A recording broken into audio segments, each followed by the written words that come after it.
Right, we are here in Somerset at Sandhill Stables, home of Johnson White and Philip Hobbs horse race training yard.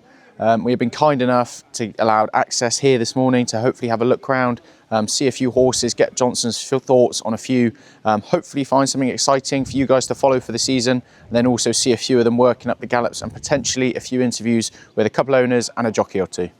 Then we've got Sober Glory and Stan. Oi.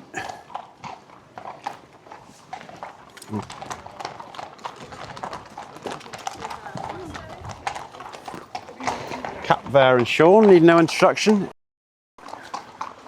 Then we've got Major Cray and Jack. Major Cray is an unraced 4-year-old by Malanas, bought for the same owners as Captain Hugo. Okay. And we have Lily and Wonderful Eagle. So Wonderful Eagle's won on the flat for us and over hurdles. Yeah.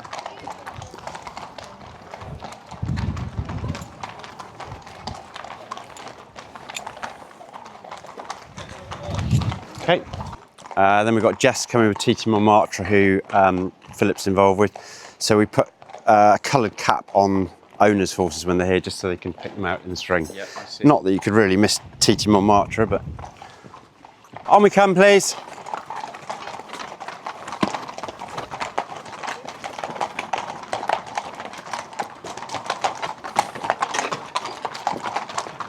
Right, Kitty.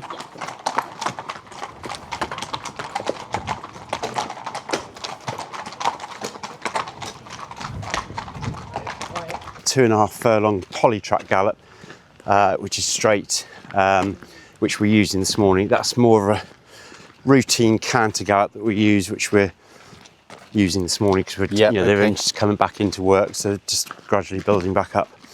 So to go. Is this weather and this hard ground actually having much of an impact on the training? Or no, fortunately we've got the all-weather gallops, so we can carry on as normal. But without them, we'd be snookered, because so the ground is like a road. But as far as ground on the racecourse is concerned, we're not really worried about it until we get into September, I suppose. They've just trotted down to the bottom of the gallop. Yeah. Trotted back to the bend. They're now going to hack up here once. Then I'll put them into pairs, other than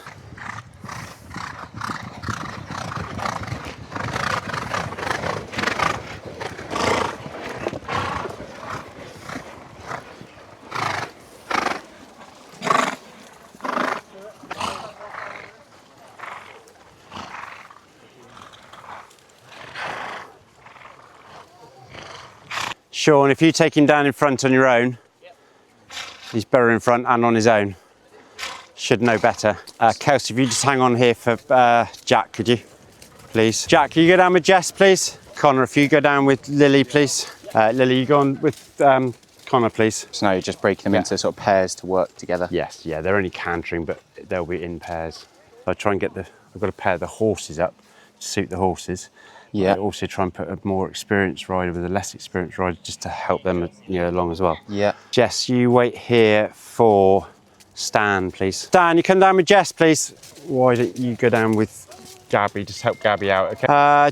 Joe, if you and Kitty go together, please. Paddy and Eve, and then he can go single file, please, Evie. On the right as we look at them, and Major Cray on the left. Yeah. So, Captain Hugo was second in the Scottish Champion Hurdle and won the Moor Battle Hurdle at Kelso. Is there anything in particular you sort of got your eye on with him? No, not really. We've got the option of fences or hurdles, so we'll and the owners are here in a week or so's time, so we'll go through all the options. Yeah. Then we've got Sitting on a Fortune on the right and Wonderful Eagle on the left. What's the one on the left? Wonderful Eagle. So he has won 3 hurdle races, 2 flat races for us. Had a tendon problem, now coming back. Then we've got Sober Glory on the left, TT Montmartre on the right. And obviously you say Sober Glory looking at fences this year. Yeah, he schooled in the spring, and only the once, but did it very well indeed. His form over hurdles has been rock solid, as we all know. Yeah. He's come back in looking stronger and really well this summer, autumn. So 2 miles and fences to start with, and yeah, very much see where you go from yeah, there. Yeah, we certainly will get further in time, but at the moment doesn't need to go further. Then we've got Bataillon and Tage Rock. I thought we were going to call it Sadie's. Well, I was just about to ask you actually what it's spelt. How it should be pronounced. It doesn't spell like that. Tady. Sadie's. Right, okay. Well, there's an apostrophe S. Yeah. Solar System and Royal Jewel. So he's spelt TADGH''S. right. Okay. Then we've got Living on the Luco on the right, Call Me Legend on the left, and Killwater single file behind them.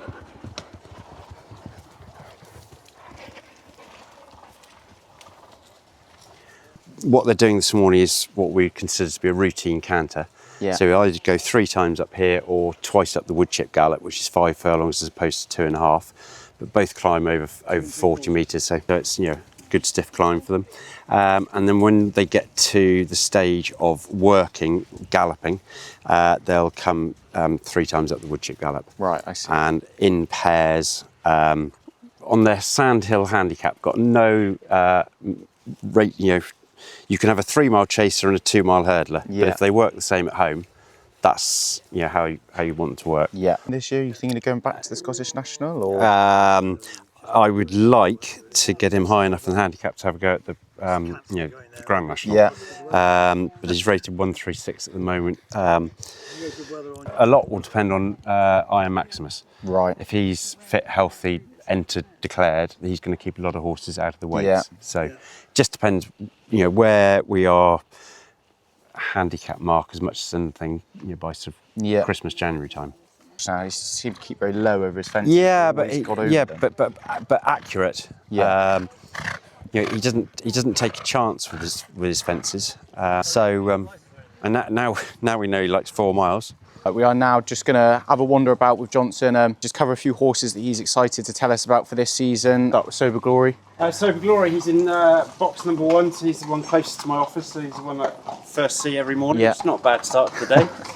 He's had a phenomenal career so far, and very much look forward to getting him over fences this season. We schooled him back in the spring, and he did that very nicely.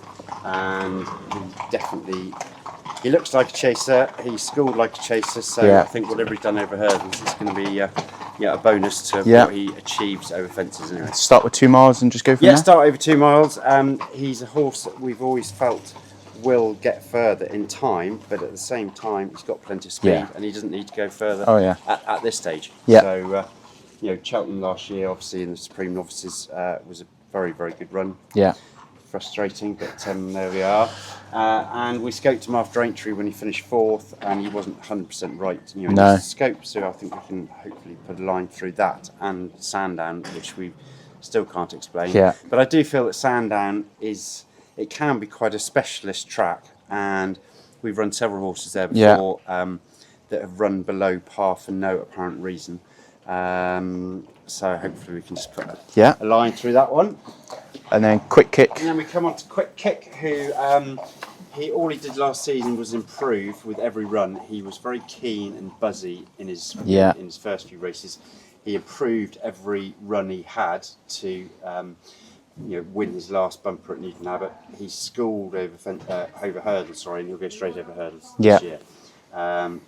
So I don't think his bare form at this stage really highlights the ability that we think he's got. No, so definitely one to sort of keep an eye on that might just improve a bit.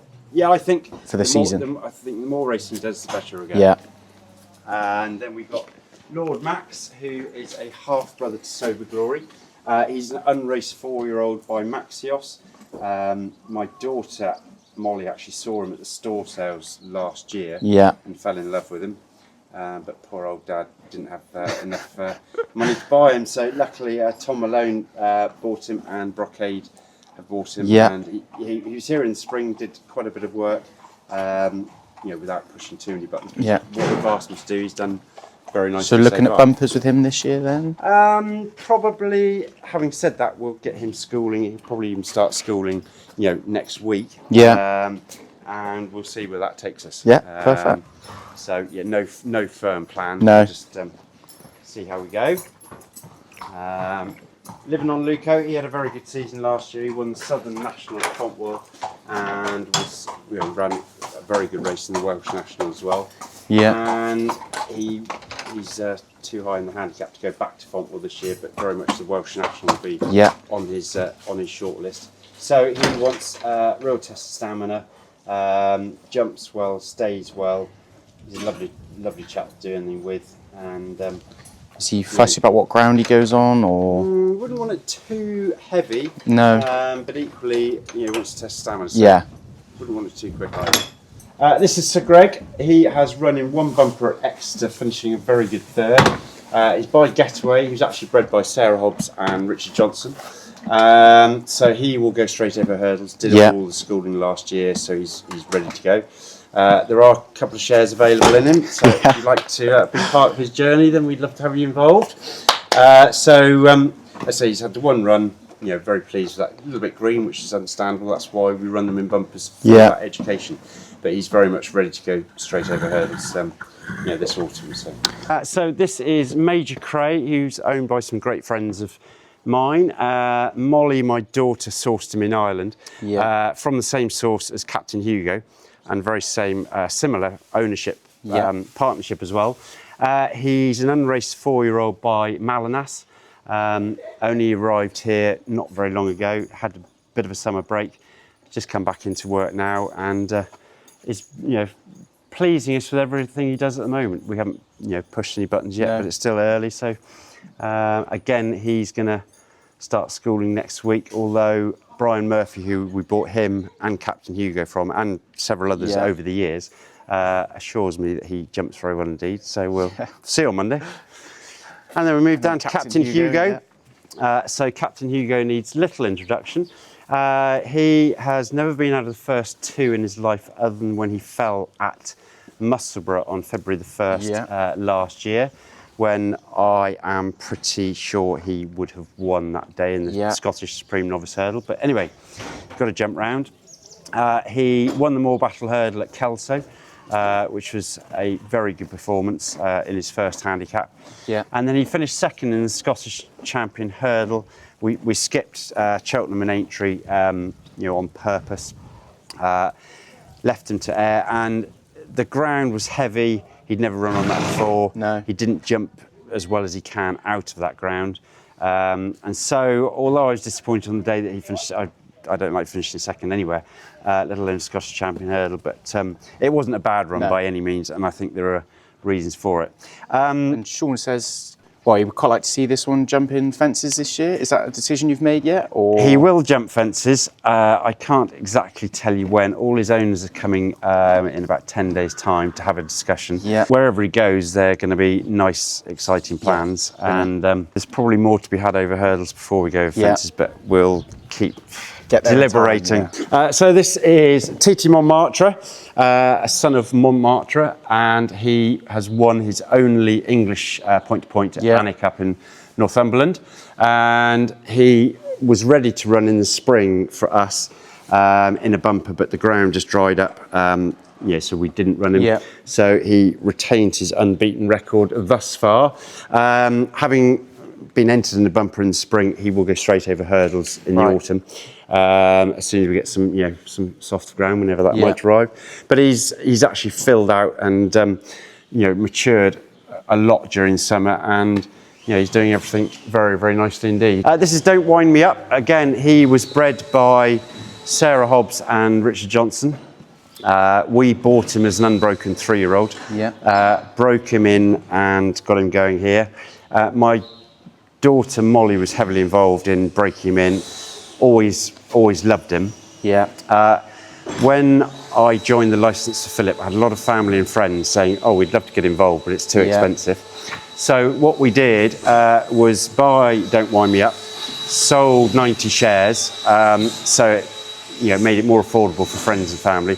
So he's essentially owned by 90 friends, family. Nice. And he's got very good form. He has been slightly injury prone.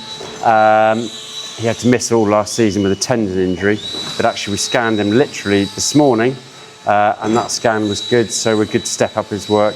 He will run over hurdles again. He won last time out at Taunton. Yeah. But he will run over hurdles again, just because he was very green when he won.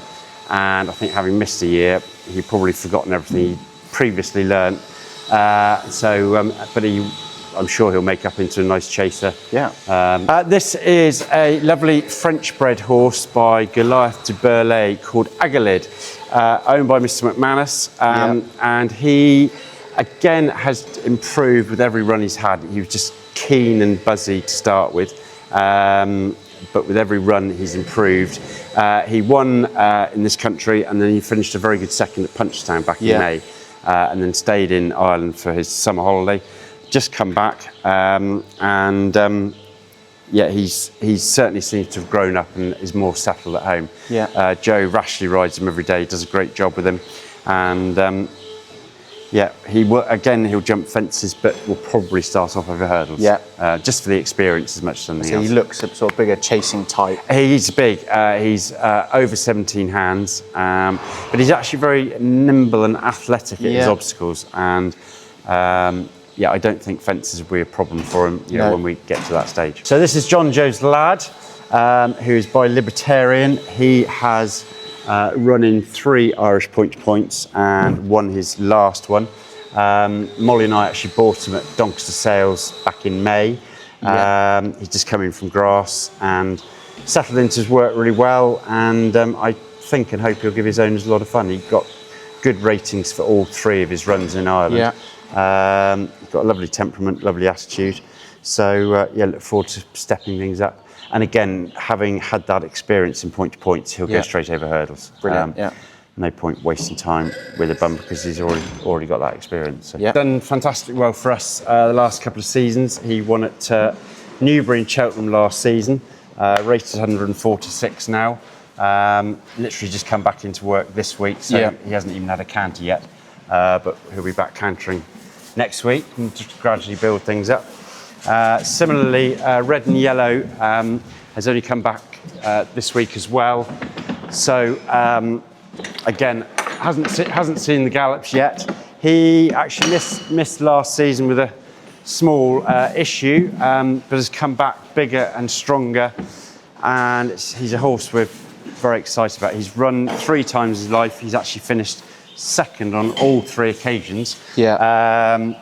And he's a horse that will probably benefit from the time he's had off, but equally he's a very exciting one to look forward to for the season. And then next door, Thomas Moore is due back next week. He had a very good season last year, finished a very good second to Kitzbühel at Kempton. Ran well at Cheltenham at the festival, although the ground was plenty lively enough for him. He just wants a bit more cuss in the ground. So again, he's rated 147 now. So look forward to seeing him on Monday and plotting a bit of a course for him. And then just to touch on a couple others that aren't back in yet. Obviously, Imperial Saint, who ran in the Grand National and was sort of leading 4 out, probably didn't quite stay the trip. That's very fair. We all got very excited, sort of coming, canal turn last time, and didn't get the trip. But I've never seen a jockey come back look so happy and excited after a race. Callum just had the grin of a Cheshire Cat. He'd had a whale of a time. Jumped immaculately, really took to those fences. He's got a great record round at Aintree. Obviously, that was the first time over the national fences. But so he'll go back there for the November meeting. I was half thinking he might go Beecher and Sefton, but sadly they've put on the same day now, so that's not going to work. And longer term plan would be looking at the Topham at next year's festival rather than the Grand National. But I was delighted with the way he took to the fences, and obviously winning the Peter Marsh last year was the highlight of his season. And another, the same owner, is it Kiki Joe? Same Richard Johnson Racing Partnership, different syndicate members. He was phenomenal last year. We only ran him over hurdles really because of not a suitable chase at the time that I wanted to run him. Finished a nice 4th at Aintree. And then we stayed over hurdles just because he ran so well, and won 2 really nice races at Cheltenham and Sandown.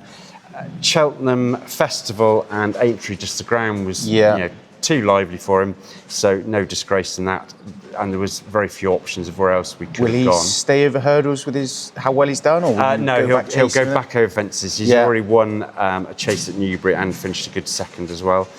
So we'll very much have a chase campaign for him rather than hurdles. And the hurdle campaign last year was slightly by mistake, but it was a nice mistake to have. Yeah. Well, I just want to say thank you for obviously letting us come around here today, watching the horses work, and then obviously talking about a few. And I just want to wish you good luck for the season ahead, and hopefully we get to do a few winning interviews, fingers crossed, with yourself at a few racetracks throughout the season. It's an absolute pleasure. You're welcome here any time, and I look forward to those winning interviews. Brilliant, thank you. Here with Sean and Capvern, who you obviously won the Scottish National on. Is this the first time you've rode him since that day? Yeah, first day I've sat in him since.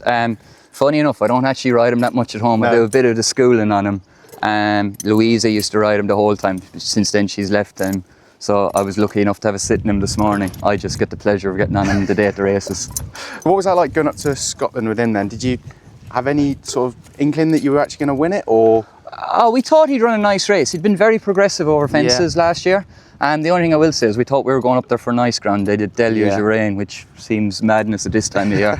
And the ground ended up being soft, heavy in places, which probably was a bit of an unknown. Yeah. And the trip obviously was a bit of an unknown.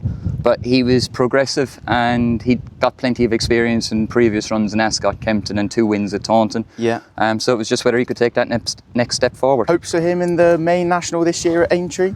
Look, we'll have to see. Obviously, he has to improve a bit with the handicap ratings to get up in the weights to be in the actual national. But there's some lovely races along the way: the Badger Beard, the Coral Gold Cup Trophy, and plenty of races like that. But I suppose, if we could get him into the national at the end of the season, it would be brilliant. Yeah.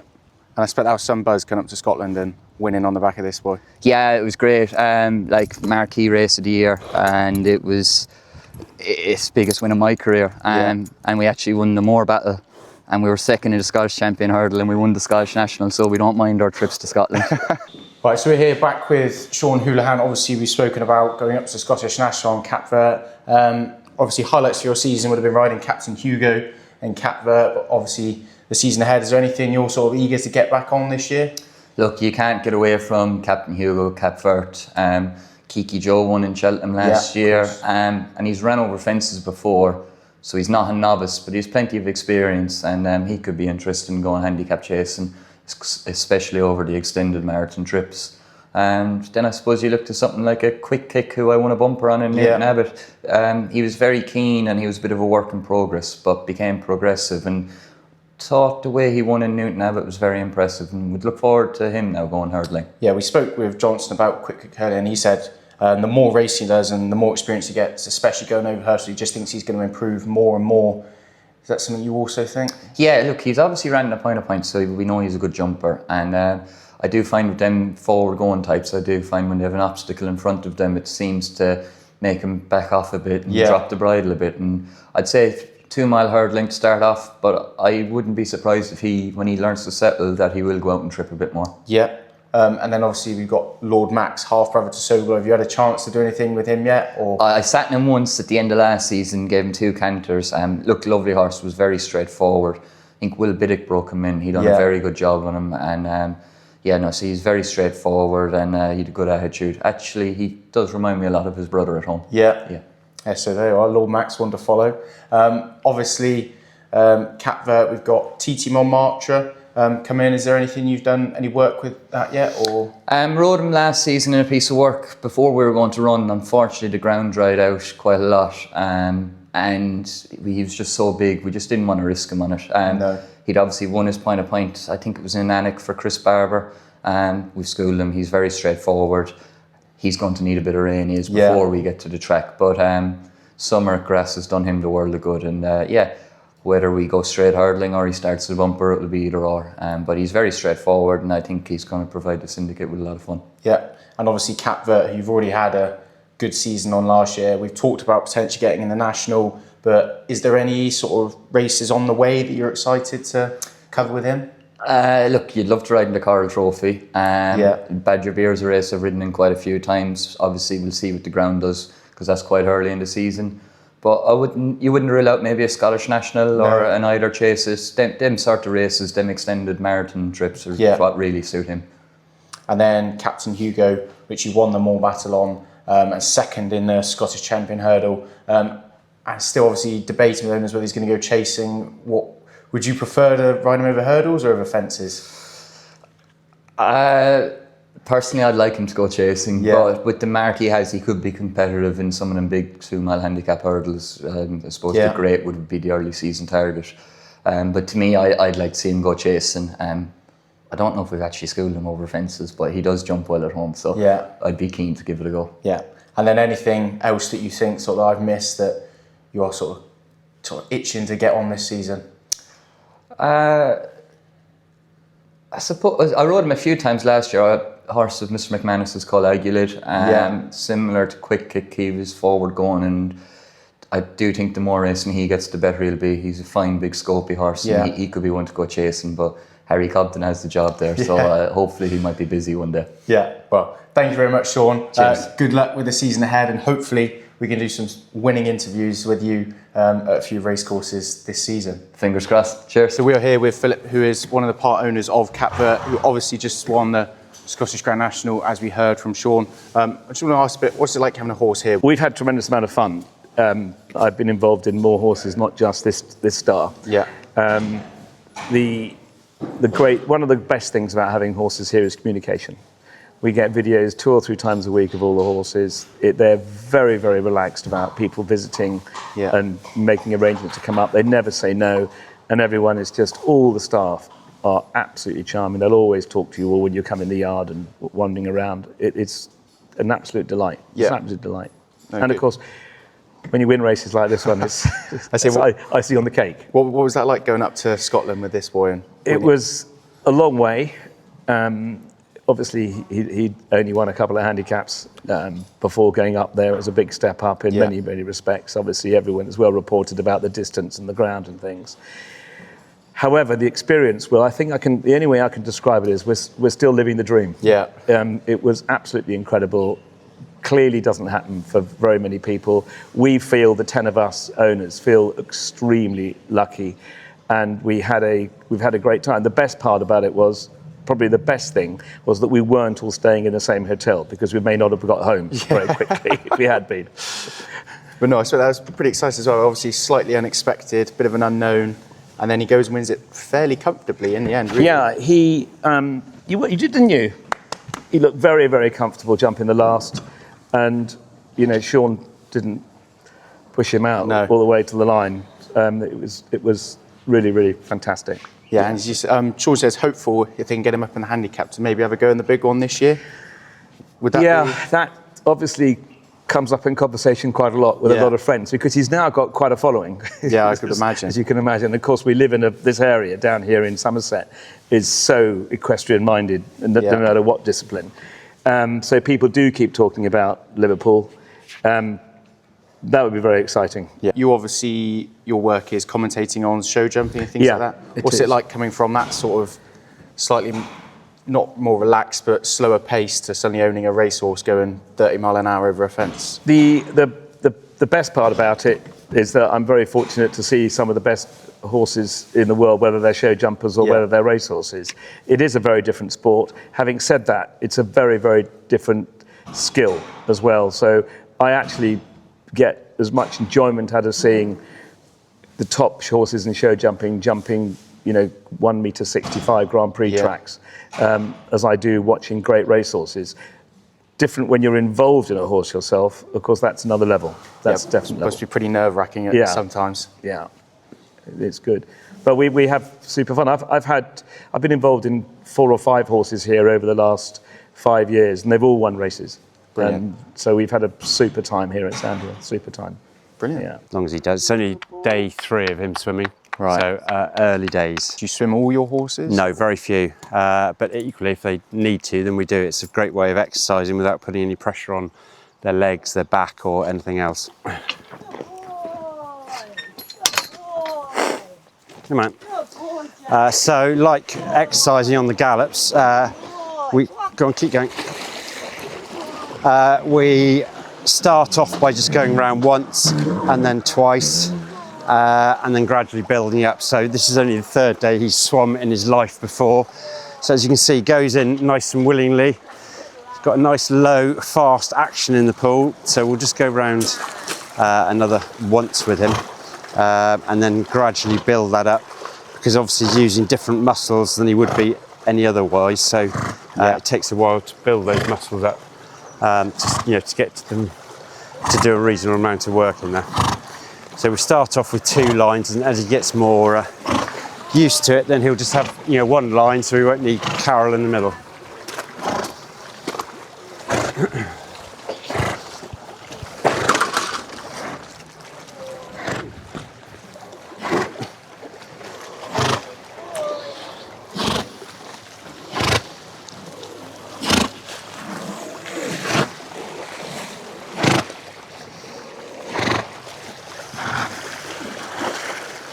So we just stop him there as he gets his feet back. Just as I say, he's using different muscles than he's used before, and it can just take them a minute to get used to finding their feet again. But so that's day 3 of swimming, and you'd have to say he's taken to it like a duck to water.